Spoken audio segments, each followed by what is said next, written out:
Hi, everyone. Happy Wednesday. Thanks for taking the time this month. Excuse me. The agenda that we've prepared for today, I will say, is a little more pro-slated than normal. We try to balance talking about the open source and the commercial edition as much as we can. And so most of the things we're talking about today are on the pro side. And so if you're only interested in open source, if you want to tune out or leave once we get past the open source points. You won't hurt my feelings. But to start with, kind of the big buzz in open source is the V3 version of DefectDojo. And so V3 is something that we've been working on for quite a while. The number one thing that we've wanted to accomplish with the V3 is changing the look and feel and modernizing the open source version specifically. Pro has been modern for a while. But one of the big challenges in modernizing the open source version from a UI perspective was the Bootstrap library. To get a little technical here for a couple of minutes, in our early attempts to get a new UI out, we tried kind of plastering over Bootstrap to, I don't want to say be lazy, but to try and take the easy way out, if you will. So keeping Bootstrap and then trying to paper over it where it made sense. We're pretty late on this release at this point. And so I hope that doesn't become a pattern in open source. But to actually get a new interface done, which we'll demo here shortly, is essentially a ground up rebuild. It still, I would say, feels very similar, but it is much more modern. But it did require a complete Bootstrap replacement. The other reason why we thought that was really important to get Bootstrap out completely is because it's just an aging piece of software, that component specifically. And so we thought it was important that we get it out sooner rather than later. There are some other changes in V3 that were slated for V3, but are already present in V2. It has to do with things like import time, but also configuration and setup out of the box. When we talk about the very early versions of DefectDojo V2, it was always very developer focused and not so much production deployment focused, if that makes sense. In the early version of DefectDojo V2, it was a community primarily of developers, and that's grown a lot, and the audience has changed significantly. And so we also wanted to take a focus on making things more easy to deploy.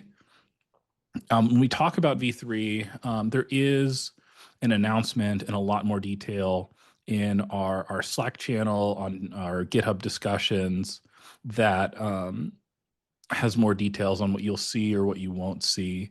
But with regard to things that you won't see yet, we are also working on some changes to the API to make it easier to work with. The best example I can give you of an API change right now is the difference between import and re-import. If you're a very experienced Dojo user, you probably know that there really isn't a reason to use import anymore. We've made re-import flexible enough that it essentially accomplishes all the core goals of the import function while adding the smart triage functions like close old findings as an example. And so you won't see this yet. It's coming. It's something we're working on. But the other pieces you can see and experience today. They are in the dev branch currently. They're slated for release June 1st. We may have to delay it ever so slightly because there's still some tweaks. The other thing that's in the announcement is we talk about V3, the initial version, being downgrade compatible for those that accidentally do upgrade and prefer to stick to V2 while it gets polished. The other thing we did for V3 is the two interfaces live side by side, so you don't have to transition to the V3 interface completely or all at once. And then we did also make some changes on how we look at open source versus pro in V3. I don't want to gloss over that in this office hours, but the complete details on why and how we're approaching this change is all in that release. I really encourage you to go read it. It also includes the feedback channels, how to get a hold of us to share your thoughts and feedback and concerns. But the net is we have moved RBAC. We're not planning to support SSO and RBAC as part of V3 in the open source version. Two things we've done to try to address that is first, we have a new free pro option or V3 for small organizations. Our goal with this change is to squeeze enterprises specifically. But if you go look at the announcement, it has all the details on why, which, I encourage you to read. And then we have channels set up to, share your feedback, as I'm sure there will be some feedback around this change. And, we understand that and are happy to talk through it in more detail. So to cut over and actually look at V3 and give you some examples of what it looks like, here it is kind of at a high level. And so the thing that I think is worth emphasizing is the reactiveness of the application. So it's a very different experience from V2. We wanted it to feel familiar, and there's still quite a bit of polishing to do on the fonts that are in use, but we've also spent some time organizing and rebuilding the filters. As you may be familiar, these filters can be verbose, is maybe the nice way to put it, but now they are collapsible, grouped by what they do, etc. And so there's still a couple more things to polish here that I expect we'll get to before it's actually released. But the other thing that we've put in that announcement is we do advise not putting production instances on V3 to start with, because there is changes, there's more polishing to do. We just thought, given that it's been delayed, and given that we had something that was, call it on the verge of usable, we always like to release early and get feedback.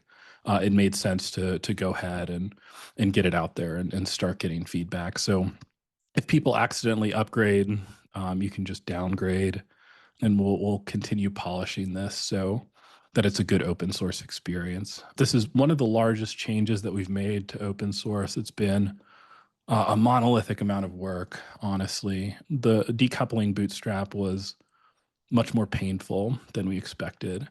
And so I'm hopeful that it'll be, a better experience and a better, I don't want to say project for open source as we go forward. Okay, so I think that's the majority on the open source side of the house. Like we mentioned, I'm sure there's a ton of things to cover. This is just kind of the high level on what's is changing. We encourage you to check out the GitHub discussions, the official Slack, and the channels there to keep that conversation going. And then on the pro side of the house, we have 4 or 5 new things to walk through. And so the first is we've received pretty consistent feedback on wanting to be more flexible, both with reporting and dashboards. The pro remediation and insight dashboards are incredibly popular. And so one of the things that we've done is now built ones that can be totally customized. And so to walk through what that looks like, essentially all of the different insights that we've built into Pro, you can now combine into one custom dashboard of your choosing, rather than having to go between the different insight dashboards that exist. And so we'll demo that really quickly.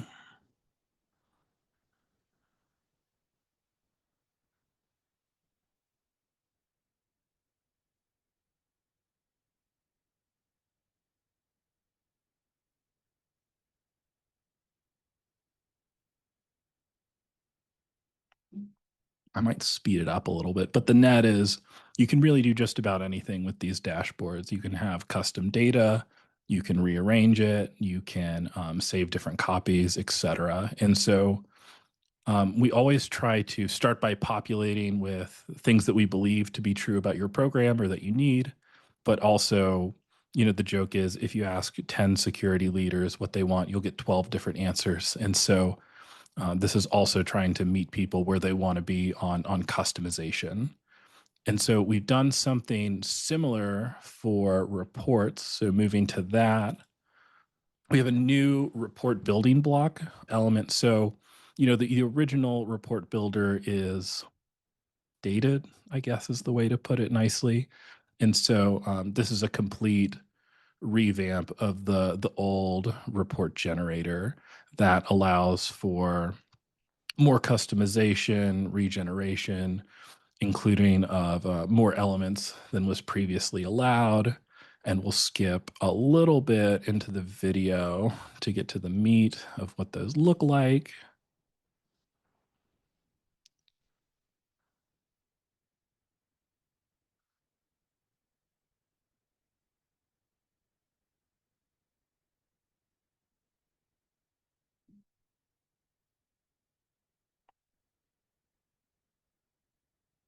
Hopefully Blake opens it.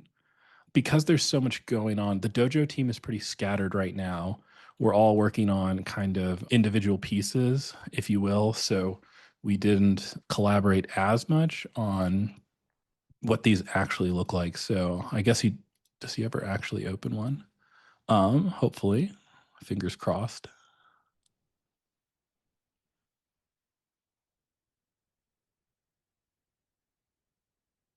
Oh, maybe not. Well, if you're a pro customer, you can see and play with this today and see what they look like. But the net is much more customizable, much more repeatable, many more building blocks than the old reporter had. Okay, so moving on to the next one, product hierarchy and locations. This is one that's been out for a little bit, but just to re-encapsulate, there's this new structure called locations, and locations is an upgrade to the old endpoints framework. So at a high level, Dojo has this notion of an organization, which is all about how people organize and permissions. And then we have the various assets that organizations tie into. And then locations is designed to look at things that assets share for things like heat mapping or deduplicating between SBOM as one example. And so it's just a new structure designed to, we looked at a lot of different things, one of them being compliance frameworks specifically. This is one of the changes that we made to accommodate Dojo specifically for CRA reporting. The old version of SBOM, which was called components, only tracked things that were vulnerable rather than the entire SBOM. And so this new structure changes that. It's a combination of both the old endpoints object and also components in one, but also now it allows for global deduplication, say by third-party library rather than just by asset. So a bunch of different enhancements just to modernize and take a new approach to how people actually use third-party dependencies as it relates to their assets.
Greg, real quick, I think the audio from the video isn't playing. Oh, it's not? Oh. Oh, I see. Oops. Sorry about that. So Matt is basically just re-explaining everything I explained, but much, much better. And so, yeah, just so you can see it, get an idea of what it is, etc. So sorry that the audio is not coming through on that. Oops. I guess we should have practiced more. But yeah, so Matt is just basically sharing everything that we've already stated about locations, how they work, what's different versus components and endpoints, and moving over to that. The other thing he shows at the beginning is just that components is still present. Eventually, components will be phased out in favor of locations, but we always like to transition things slowly. We never like to just rip and replace anything out of kind of nowhere. We always like to do as graceful of transitions as we can afford. And so we don't have a timeline on when components will go away. In the meantime, these things are being populated side by side, so there's no impact to functionality. Moving on, but wait, there's more. There's more new things. I think this is oh no, it's not. There's one more after this. So the other new thing that we've done in Pro is this PSIRT advisory engine. So the other thing that we've heard, I think just time and time again from security teams, is dealing with new advisories as they've been published from all these different threat feeds. With some of the things like the CV program being thrown into question, there is now millions of, not millions of feeds, but there's so many more feeds that we have to deal with today. And so this was a use case and a pain point that we just heard repeatedly in security. I think there's been an underinvestment too in PSIRT. This is a team that is more and more common at organizations, but has little to no tooling to support them. And so the whole goal of the PSIRT engine is to look at all these advisories that come in, we ingest them, we match them against your new SBOM as it relates to the locations feature.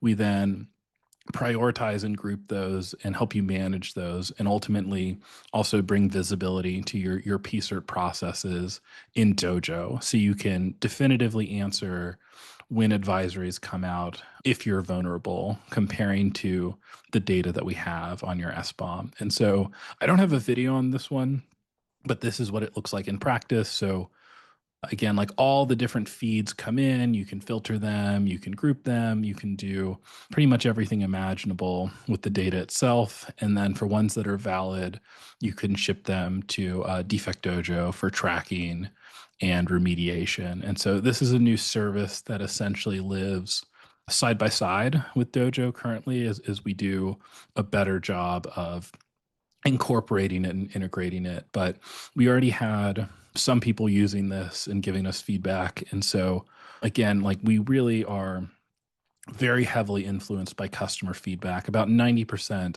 of the things we develop are based on customer feedback. And so we wanted to get it in more hands sooner so we can continue to refine this so it works for PSIRT teams in mass. But this was a big pain point for me when I wasn't on the other side of the fence being a vendor. And so I wish I would have had this when I was doing PSIRT. And I'm very excited that we could make it a reality and bring it to our customers.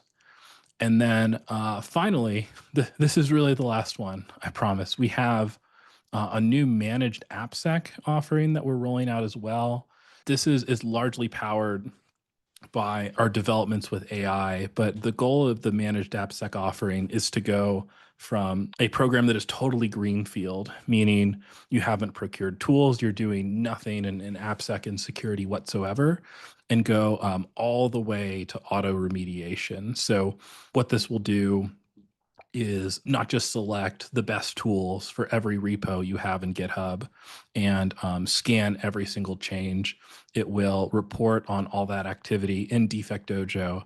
And then finally, it will also auto remediate everything it discovers if you tell it to. So it has a ton of access controls. You don't have to trust the submissions if you choose not to.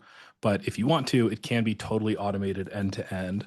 And the other thing we're doing is we have a human in the loop supervising this. And so, the thing that we see, I think, time and time again in our industry is just that talent is incredibly difficult to come by in security. And so, I think this is primarily focused on smaller security teams and kind of the mid market, if you will, to use sales terms. But large enterprises may not struggle with this as much, or they want things that are highly particular to them. But typically, the security programs that I've been are not always, but there's this kind of really painful space where companies have all the same pain as large enterprise security requirements, but can only have a team of 2 to 3. And so this is designed to help those teams, to give people an entire AppSec program with essentially little to no lift, including remediation, given how we see AI changing security is a focus on being faster to remediate with how things can now be found, et cetera. And so I think that's everything. Oh, yeah, it keeps going. Things that we have coming up in the community. We'll have a presence at AppSec Vienna. We hope to see you there. We also have an entire side track dedicated to Defect Dojo. And so if you are attending AppSec Vienna, there's details to sign up and attend that if you're in the area and you'd like to. And so, okay, now I think that's truly it. Yes. Thanks very much. I'm happy to field any questions that you have. I'm sure we'll get questions on the open source changes. I'll do what I can to answer those in that session. I'm not trying to dodge those, but we might have to speak more about that in the channels that we've opened up specifically to do that.